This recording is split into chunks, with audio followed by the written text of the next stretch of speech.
Track 6.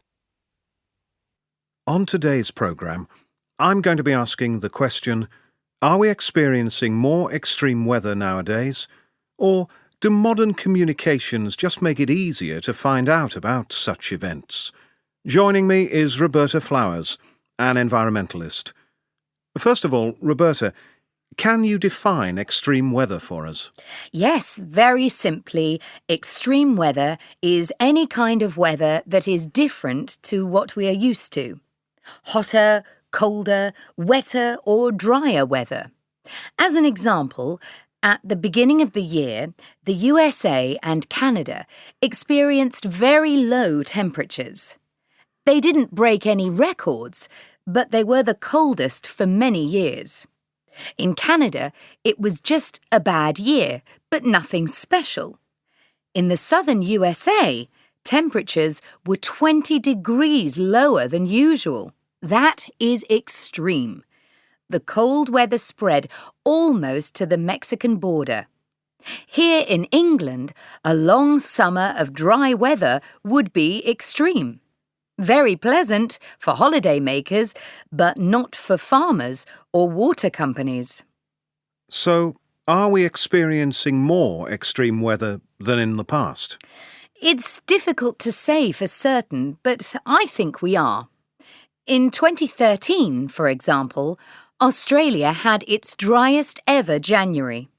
California also experienced a lack of rainfall and had its driest first quarter of the year. Spain had its wettest ever March, and Oklahoma had its biggest ever tornado. It sounds frightening. It is. And I didn't mention any examples where records weren't broken or all the storms, floods and droughts which brought misery to millions. And will this continue? Most scientists believe it will. Climate change doesn't mean everyone will see the temperature go up. It means that wet places will get wetter, dry places will get drier, and hot places will get hotter. Some may even see temperatures fall.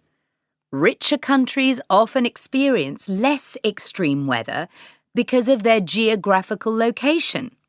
Although places like Australia and the USA have suffered recently. But we will all be affected in one way or another. Some areas may even become more fertile and richer, but not many. How will Britain be affected? We've had floods and droughts recently. Britain is quite a special case. Our climate is affected by the Gulf Stream. That is a warm current of water which crosses the Atlantic from the Gulf of Mexico. Some scientists are worried that melting ice from the Arctic will push the Gulf Stream away from us. That could lead to a new ice age in Britain and northwest Europe. Really? My goodness. Optimists, though, think that global warming will push our temperatures up by the same amount that changes to the Gulf Stream will make them drop. That would mean our climate would stay about the same. That sounds hopeful. For us, yes, although it won't stop the rest of the world from suffering. Well, thank you very much, Roberta. Listeners are now phoning in with their questions.